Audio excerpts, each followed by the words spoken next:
رسول پاک صلی اللہ علیہ وسلم احساس والے نبی ہیں، اور احساس حضور نے امت کا کیا، احساس والی زندگی گزاری، ہر لمحہ محبوب پریشان رہے۔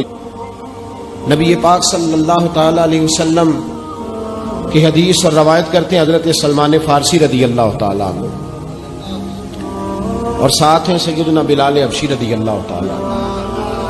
فرماتے ہیں ہم نہ گھر سے نکلے، حضور نے فرمایا ذرا جلدی چلو، ایک ضروری کام ہے۔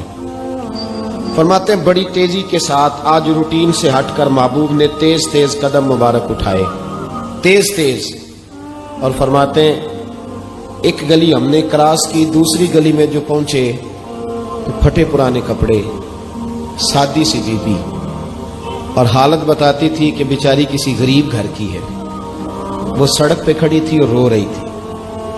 میرے کریم رسول نے فرمایا بلال اسے پوچھو کیا مسئلہ ہے، کیوں روتی ہے؟ تو حضرت سلمان عرض کرتے ہیں میں نے کہا حضور میں پوچھ لیتا ہوں، آپ جائیے، کام بڑا ضروری ہے جو نکلیں، میں معلومات کرتا ہوں۔ تو محبوب نے فرمایا نہیں، اس کے آنسو پوچھنے سے ضروری کوئی کام بھی نہیں، پہلے اس کی داد رسی ہوگی، اسے پہلے پوچھا جائے گا۔ روتے نہیں رہتے لوگ گھروں میں، لوگ گزر نہیں جاتے چپ کر کے، کتنے لوگ تڑپتے ہیں، کون احساس کرتا ہے؟ نبی پاک سید عالم صلی اللہ علیہ وسلم رکے اور اس خاتون سے پوچھا کیا بات ہے؟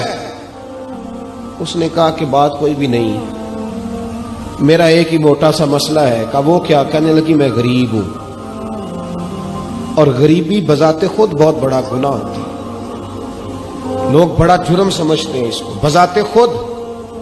میں نے شروع میں کہا نا کہ مذہبی سٹیج کی بھی صدارت غریب آدمی نہیں کر سکتا، کیونکہ غریب جو ہوا جد کول دتھی ہونی انہیں نیڑے بہنا ہے نا جی، جد کول نہیں انہیں تو پیچھے جا کے بہنا اینڈ تے کول کہڑا دتھی ہے۔ اس سٹیج پہ بھی غریب آدمی کی صدارت نہیں ممکن ہو ہی نہیں سکتا۔ میرے رسول پاک سید عالم صلی اللہ تعالی علیہ وآلہ وسلم نے فرمایا پہلے اسے پوچھو کیا مسئلہ ہے۔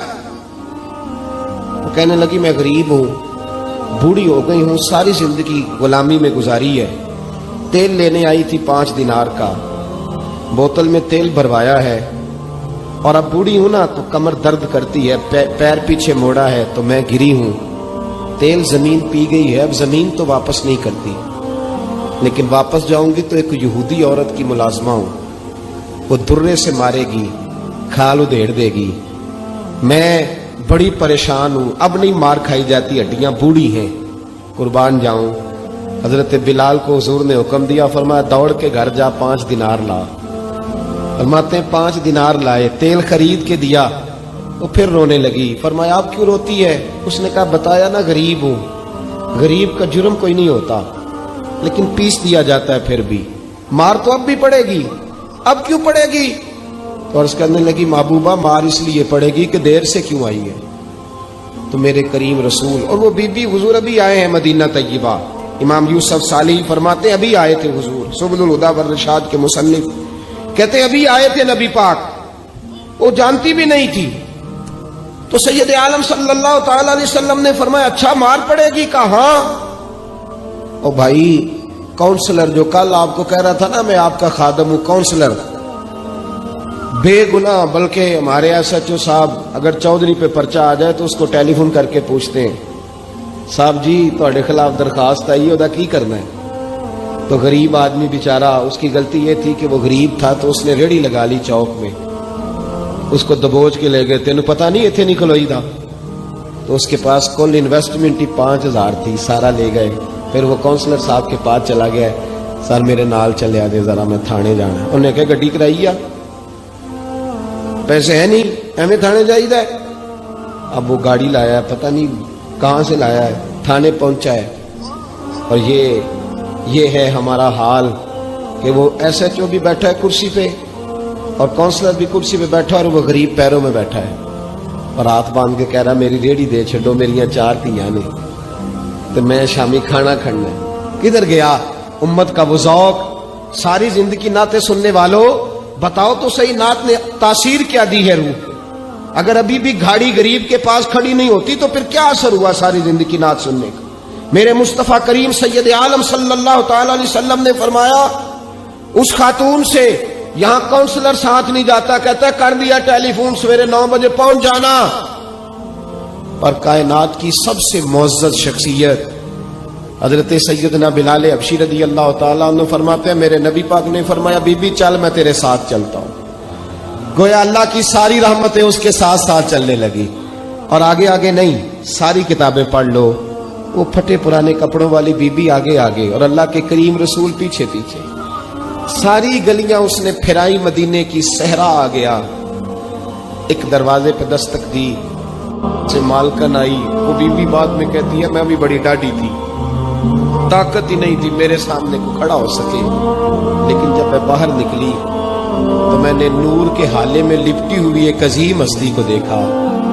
فرماتے محبوب کے گورے چٹے رنگ کے اوپر کالی زلفیں اور محبوب پاک کی مقدس آنکھیں جب تک بات کرتے رہے نظریں زمین پہ جھکی رہی. شرم و حیا والے رسول نے بڑے میٹھے, بڑے دھیمے, بڑے خوبصورت لہجے میں کہا. بریلی کے امام فرماتے ہیں نیچی نظروں کی شرم و حیا پہ درود. بڑے دھیمے لہجے میں فرمایا تیری نوکرانی ہے تیری. عورت کہتی ہے میں تو حضور کے جلووں میں محو ہو گئی کہ سادگی میں اتنا حسن میں نے دیکھا ہی نہیں, تیری نوکرانی ہے. کہا تو میرے محبوب نے فرمایا بیچاری کی غلطی کوئی نہیں, اسے مارنا نا, اس سے تیل گر گیا تھا, نیا خریدتے دیر ہو گئی, رو رہی تھی تو میں سفارش کرنے آیا ہوں.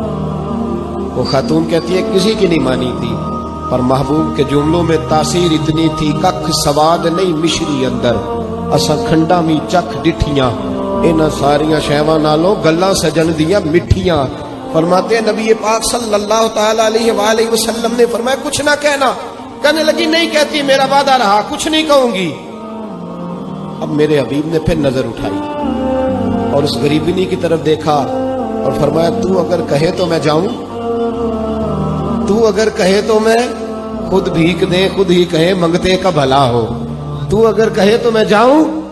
اس نے خراج پیش کیا تو چند آنسو گرائے. کہنے لگی محبوبہ جیسے بندہ نوازی. حضور نے رخ پھیرا, حضرت بلال کہتے میں پیچھے رہ گیا تو وہ دونوں بیویاں دوڑ کے میرے پاس آئی. کہنے لگی بتا تو صحیح ہے کون, یہ بتا تو صحیح کون تھے. تو حضرت بلال کہنے لگی تم نہیں جانتے. جناب بلال فرمانے لگے یہی تو ہے جنہیں اللہ نے سچا رسول بنا کے بھیجا ہے. بیبیاں دوڑ کے آئی, کہنے لگی محبوبہ دروازے تک آئے ہو تو خالی تو نہ لوٹاؤ, مہربانی فرماؤ ہمیں بھی کلمہ پڑھا دو. بھائی